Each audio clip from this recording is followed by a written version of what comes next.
문제달인 신의 손입니다. 공무원 한국사 핵심이론 강의 시작하겠습니다. 고려 후기의 국왕이요.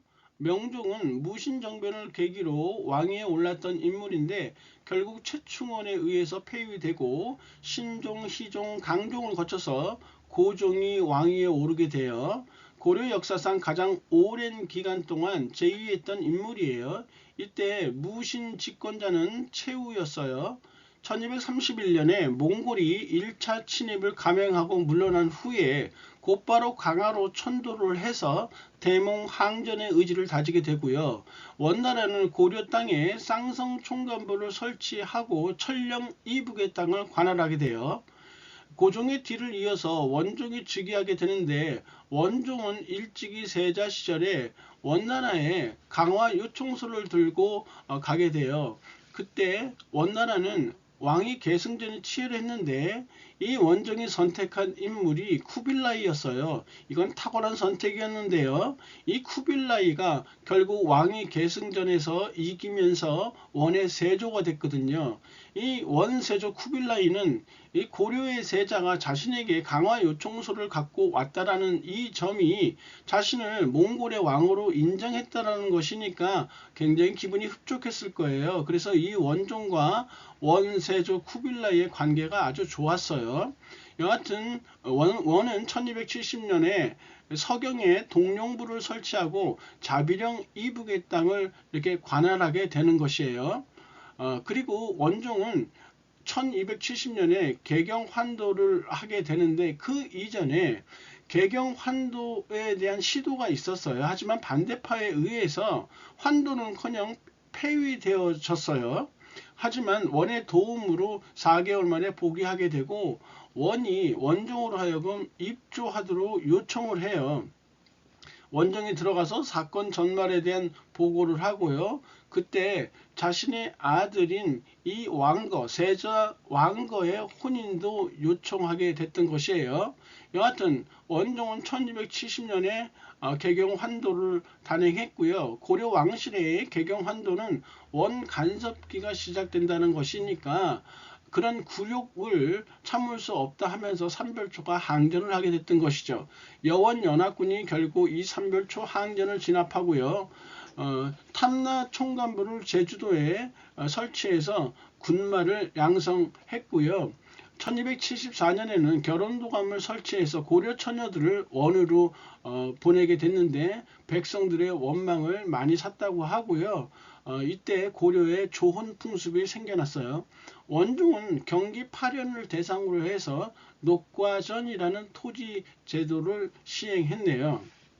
충렬왕은 자신의 아버지 원정의 혼인 요청에 따라서 원나라 세조 쿠빌라이의 딸 제국대장 공주와 결혼을 하게 되어 결혼을 하고 원에 머물고 있었을 때 원종이 죽었다는 얘기를 듣고 왕이 되기 위해서 귀국하게 되는데 마중하러 나온 백성들이 그의 호복 차림과 변발한 모습에 대성통곡을 했다고 하네요. 하지만 본인은 전혀 개의치 않았다고 해요. 충렬왕의 집권 시기를 보면 98년도에 잠깐 이렇게 공백 상태가 보이는데 이거는 이 충렬왕의 아들 왕장이에요. 이름이 훗날 충선왕이 되죠. 이 왕장의 결혼식 때 자신의 아버지처럼 원에 가서 결혼을 하는 거예요. 결혼 이렇게 할 때 충렬왕과 제국대장 공주가 이 결혼식에 참석을 했어요. 그리고 나서 귀국을 했는데 귀국한 지 얼마 안 돼서 제국대장 공주가 죽게 돼요. 거기에 이 세자 왕장이 의혹을 품게 되는 것이죠. 분명히 충렬왕의 측근 세력들과 충렬왕이 총애하던 무비의 농간으로 자신의 어머니가 죽었을 것이다 해서 장례를 치르러 와서 이 충렬왕의 측근 세력들을 모조리 다 죽이게 되는 것이에요.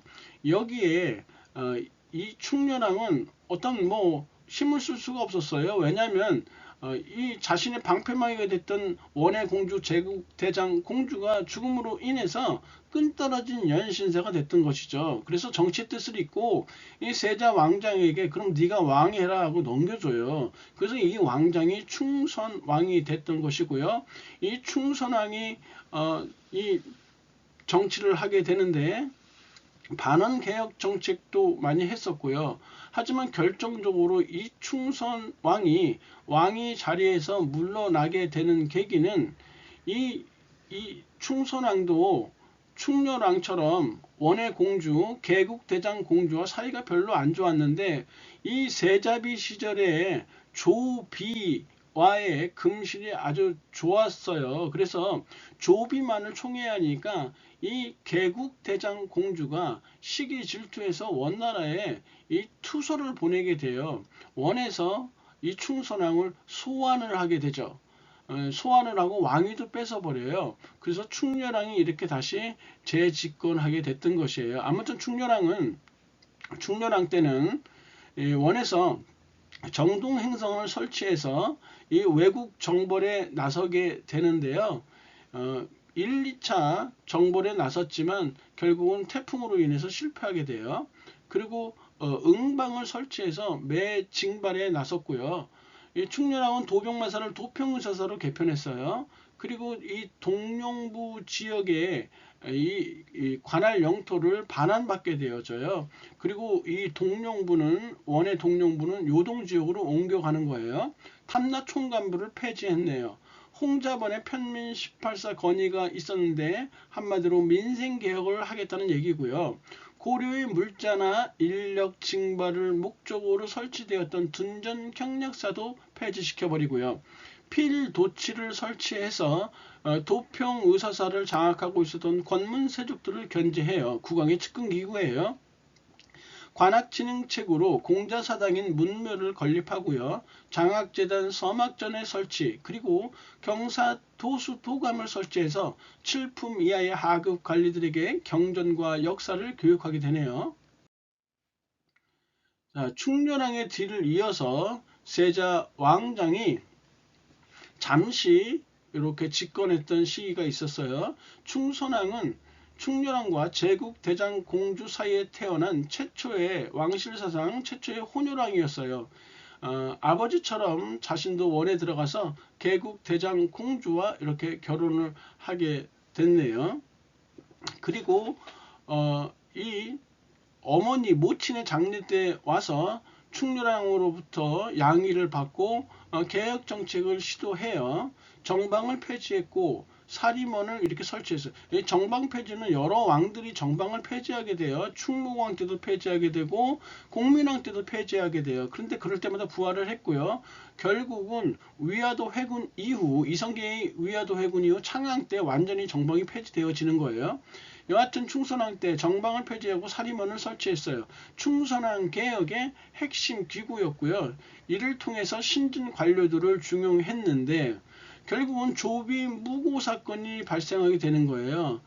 세자비로 맞아들였던 이 조비와의 금슬이 충선왕이 아주 좋았고요. 개국대장 공주하고 사이가 그렇게 좋지 못했어요. 그래서 개국대장 공주가 원에 투서를 보내게 되는 것이죠. 이 조비년 때문에 내가 충선왕과 잘 지내지 못한다 하니까 원에서 충선왕을 소환하게 돼요. 이렇게 소환했을 뿐만 아니라 그 자리에서 이 왕권을 뺏게 되죠. 그래서 충렬왕이 다시 집권했었던 것이에요. 아까 얘기했지만 원에 소환된 충선왕은 이 왕실 형제들과 잘 지내게 되고요. 그 중에서 한 사람이 원의 무종이 돼요. 그리고 그 동생이 뒤를 이어서 인종이 되는 거예요. 이렇게 잘 지냈던 형제들이 무종, 인종, 원의 황제가 되니까 그때 충선왕의 권력은 뭐 하늘을 찌를 듯 했던 것이죠. 그래서 이 충선왕이 심양왕과 고려왕을 이렇게 겸직하게 돼요. 당시에 원에서는 심양왕의 직급이 고려왕보다 높았단 말이에요. 이 심양왕과 고려왕을 겸직하면서 이 충선왕은 충렬왕이 죽고 후에 고려 왕실에 들어와서 충선왕으로 즉위하는데 딱 2개월만 있었고요. 곧바로 원나라로 가버려요. 대행 정치인만 남겨놓고 그냥 그 원나라로 가버리고요. 이 원에서 교서를 내려서 정치를 하는 전지 정치의 형태를 아주 특이한 형태의 정치 형태를 남기게 되는 거예요. 이 전지 정치로서 각연법을 제정했고요. 의염창을 설치해서 소금 전매제를 실시하게 돼요. 소금 전매제를 실시함으로써 권문세족과 사원의 이 소금 독점을 방지하게 되고 국가 재정이 이렇게 확장하게 되는, 국가 재정을 확충하게 되는 거예요. 그러다가 계속 고려에 돌아오지 않으니까 고려의 신하들이 돌아오라 했을 거 아니에요. 결국 버티다가 원의 황제까지도 나서서 고려로 가라라고 얘기를 하니까 어쩔 수 없이 그의 둘째 아들에게 양위를 하는데, 그 왕이 충수광이에요. 처음에 첫째 아들에게 이렇게 양위를 막 이렇게 권고를 받았을 때는 그 첫째 아들 죽여버리고요. 그러고 버틴기다가 할 수 없이 둘째 아들에게 이렇게 양위를 하게 돼요. 아버지 충렬왕처럼 이 충선왕도 자신의 아들들을 그렇게 좋아하지 않았어요. 그래서 이 충수왕에게 고려 왕의 자리를 양위하고요. 이 심양왕의 이 자리에는 조카죠. 조카를 양자로 삼아서 이 조카인 연안군 고에게 왕위를 물려주게 돼요. 하니까 이 심양왕은 조카가 하고 자기가 두 개 다 차지하고 있었는데 하나는 아들에게 주니까 이 둘 사이에 또 왕위 계승전이 또 벌어질 수밖에 없었던, 즉 고려 정치를 분열시키는 일까지도 이렇게 제공했던 인물이 충선왕이에요. 여하튼 원에 만권의 서적이 있다라는 이 만권당을 설치해서 이재현이나 백의정, 박충자로 하여금 성리학을 학습하도록 이렇게 했네요. 뒤를 이어서 충수광이에요. 찰리 변희도감을 설치해서 개혁을 시도했고요. 평양에 기자사당을 건립했어요. 충해왕 때도 편민조례 추변 도감을 설치해서 개혁을 시도했고요. 이 충무광은 8살의 나이에 즉위하게 되는데 나이가 너무 어려서 어머니 덕령공주의 섭정이 행해졌어요. 정치도감을 설치해서 정치경제 사회의 개혁을 추진했고요. 응방을 폐지했고요. 정방 폐지했고 고리대를 금지했네요. 충정왕의 뒤를 이어서 공민왕이 왕위에 오르는데, 공민왕은 한마디로 개혁군주다라고 생각하시면 돼요. 역시 마찬가지로 원의 노국대장 공주와 결혼을 했어요. 원명교체기에 등극함으로써 이 공민왕 자신이요, 원에 있을 때 원위의 국력이 쇠약해짐을 이렇게 체감했던 인물이니까 이때를 기회로 삼아서 반원 자주 정책을 시도하게 됐던 것이에요. 정방을 폐지하게 되죠. 정방은 이미 권문세족들의 인사 독점기구가 되어버렸거든요. 그래서 이색을 앞세워서 정방을 폐지했고요. 원의 황비인 이 황후인 기황후, 누이였던 기황후의 뒷배를 삼아서 횡포를 부리던 친원파의 대표인물 이 기철을 숙청하게 돼요. 기철과 그 무리들을 숙청하게 되는 거예요. 정동행성 이문소를 폐지하게 되는데, 이 이문소라는 것은 정동행성의 부속기구라고 보시면 돼요. 다시 말해서 이 반원 세력들을 신문하고 이렇게 벌을 주던 기구라고 보시면 되겠네요. 관제를 복구했고요. 몽골풍을 일소시켰어요. 그리고 1356년에는 유인우와 이자춘을 시켜서 쌍성 총관부를 무료로 이렇게 수복했어요. 이자춘은 이성계의 아버지예요. 1359년과 1361년에 두 차례에 걸쳐서 홍군족의 1, 2차 침입이 있었는데, 2차 침입 때 이렇게 개경이 함락되어지면서 공민왕이 지금의 안동, 복주까지 피난을 가게 돼요. 이때 냇물을 건널 때 노국 대장 공주의 발이 젖지 않기 위해서 이 안동의 백성들이 이 사람으로 된 다리를 놨다고 해요. 그때부터 안동에 노다리 밟기라는 민속놀이가 생겨났다고 하네요. 이 안동에서 개경으로 돌아와서 흥왕사의 공민왕이 이렇게 머물게 되는데, 권문세족 김용의 공민왕 시해 시도가 있었어요. 이것을 흥왕사의 변이라고 해요. 여하튼 이때를 계기로 해서 공민왕은 왕권을 강화시켜야 되겠다는 결심을 굳혔던 것 같아요. 신돈을 등용해서 전민 변정 토감을 설치했고요. 이를 통해서 건문세족의 토지와 노비를 몰수했고요. 성균관을 정비해서 신진 사대부를 등용함으로써 건문세족을 견제했던 것이죠. 1369년에는 요동으로 옮겨간 동룡부를 이성계와 지용수로 하여금 공격해 해서 요동성을 이렇게 차지하기도 했었어요. 공민왕 개혁의 실패 요인은요, 권문세족의 반발과 신진사대부의 세력이 아직까지 너무 미약했어요. 결정적으로 노국대장 공주의 사망이에요. 공민왕이 그토록 사랑했던 이 노국대장 공주가 애를 낳다가 난산 끝에 죽게 되는 것이죠. 공민왕의 상실감이 굉장히 컸던 것 같아요. 이 노국대장 공주는 이전에 원의 공주와는 달리 공민왕이 진정한 고려의 국왕이 될 수 있도록 도왔던 정치적인 동지이자 사랑하는 연인이었단 말이죠. 이 노국대장 공주의 사망으로 인해서 이 공민왕은 마음의 상실감도 그렇지만 후계자 문제까지 발생하게 돼요. 그래서 신돈에게 더욱더 의존하게 되는데요. 신돈의 집을 빈번하게 드나들다가 신돈의 비첩, 노비인데 첩으로 삼았다는 것이죠. 신돈의 비첩인 이 반야와 밤을 보내게 되고요. 이 반야가 임신을 하게 돼요. 그러면서 이 반야가 낳은 아들이 바로 우왕이 되는 것이에요. 신도는 모니노라는 이름을 지어줬는데요. 석가모니의 노예라는 뜻이죠. 하지만 이색이 8개 이름을 지어와서 바쳤는데 그 중에 공민왕이 우를 선택하면서 우왕이 나중에 되게 되는 것이죠. 여하튼 이 공민왕은 이 노국대장 공주가 죽고 신돈도 반대파에 부딪혀서 실각하면서 굉장히 이 정신적으로 거의 반 미쳤던 것 같아요. 그래서 고관자재로 구성됐다고 하지만 이 홍안에 미남자로 구성된 자재일을 만들어 놓고요. 좀 동성애나 관음증 같은 것도 보였다고 해요. 그리고 이 홍륜, 최만생 등으로 하여금 자신의 비들을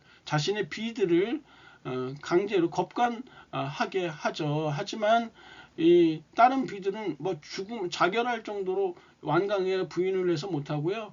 익비를 이렇게 홍륜으로 하여금 강제로 범하게 해서 이 익비가 임신을 하게 돼요. 하니까 이 공민왕의 입장에서는 익비를 임신시킨 이 홍륜과 그 사실을 알고 있는 최만생을 그냥 둘 수 없잖아요. 함구시켜야 되니까 이들을 죽이려고 하는 언급을 하게 되고요.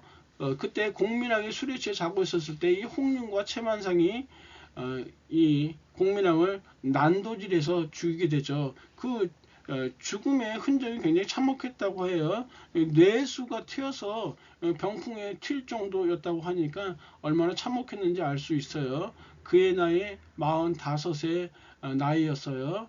공민왕은 죽어서 그가 그토록 사랑했던 노국대장 공주와 합장을 하게 되는데 두 봉분 사이에 이렇게 서로 통화할 수 있는 길을 냈다고 하니까 죽어서까지 그들의 사랑이 이어지기를 바라는 후세인들의 마음이었을 거예요.